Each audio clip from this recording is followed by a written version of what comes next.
avocat conseille, votre émission, l'émission dans laquelle on évoque, certes, bien les difficultés, car les difficultés, il y en a toujours, mais surtout, et c'est l'objectif de notre émission, des solutions.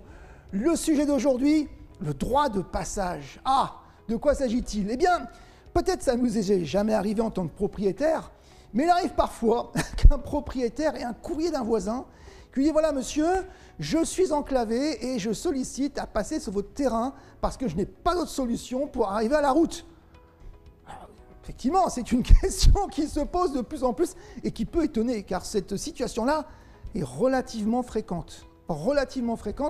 Et les personnes qui viennent à notre cabinet pour nous dire « Mais qu'est-ce que c'est que ça? Je ne comprends pas. Est-ce que c'est quelque chose qui existe ?» Eh bien, sont bien embêtés.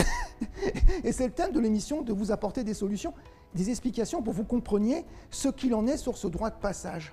Alors, oui, la loi prévoit qu'une personne qui habite sur un terrain ou qui a un terrain, peu importe, qui est enclavée, c'est-à-dire que l'enclave, il n'y a rien autour pour accéder à la route principale. Elle est enclavée, elle ne peut pas rentrer ni sortir de son terrain. Cette personne, et c'est la loi, et c'est logique quelque part, c'est un droit ancien, peut demander à son voisin qui, lui, a un accès à la route de passer par son terrain. Oui, c'est possible. Et c'est des choses qui se font.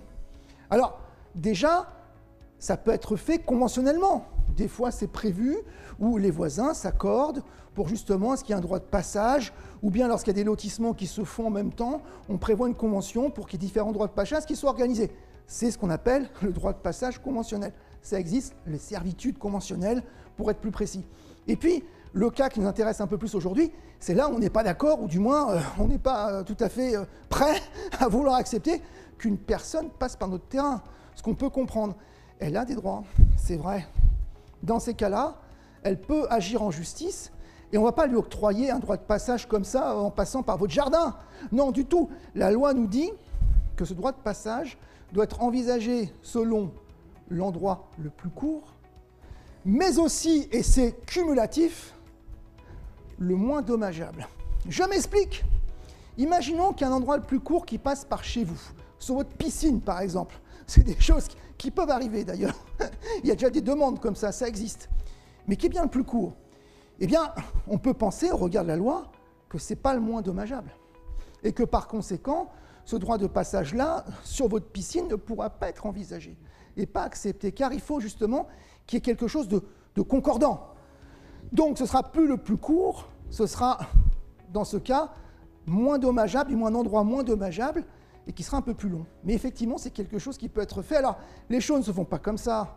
Lorsqu'une personne vous fait un courrier comme celui-ci, demande un droit de passage sur votre piscine, bien entendu, on n'est pas d'accord. Le plus souvent, on saisit un juge. Ce dernier, qu'est-ce qu'il fait? Eh bien, il nomme un expert judiciaire qui, lui, justement, au regard des textes, va nous dire, dans l'expertise, au contradictoire des parties, pour que chacun puisse exprimer, quel endroit est le plus court, quel endroit est le plus dommageable, et qu'est-ce qu'il propose, lui, en tant qu'expert, comme endroit de droit de passage, qui pourrait être, bien sûr, l'endroit, entre guillemets, le plus satisfactoire pour l'ensemble des parties. Et dans ces cas-là, après, ce n'est pas l'expert judiciaire qui décide, c'est le juge qui, lui, va appliquer les textes, bien sûr, pour voir déjà si le principe même peut être envisagé, s'il y a bien un droit de passage qui peut être donné à la personne qui le réclame, et puis fixera ce droit de passage qui sera à la fois le plus court, mais surtout le moins dommageable, avec, il ne faut pas l'oublier quand même, une indemnité. Parce que la personne qui veut solliciter donc un droit de passage, il faut quand même qu'elle le sache, même si elle a le droit, puisqu'il faut bien qu'elle puisse passer, eh bien, elle devra indemniser la personne qui se voit justement constituer à son détriment cette servitude. Et oui, donc il faut bien envisager les choses. Et puis, d'un côté pratique, même si évidemment c'est quelque chose de très précis, ce qui se passe très souvent, c'est qu'on a plusieurs voisins. Et la question qui se passe, c'est par où passer. Et c'est pour ça, est-ce qu'on passe par votre terrain, par celui d'à côté? C'est jamais évident, sachant que la route, plus ou moins, le plus souvent, elle est toujours plus ou moins proche des voisins en question. Et c'est là où il y a vraiment une réflexion à faire avec son avocat pour voir quelles sont les conditions, quelles sont les solutions qu'on peut apporter et quelle est la défense la plus appropriée. Et il y a beaucoup de finesse sur ce genre de dossier et il faut être bien accompagné. Ainsi s'achève Mon avocat conseil, l'émission lors de laquelle on évoque, certes, bien des difficultés, et ça vous le savez, mais surtout, c'est l'objectif de notre émission, bien des solutions.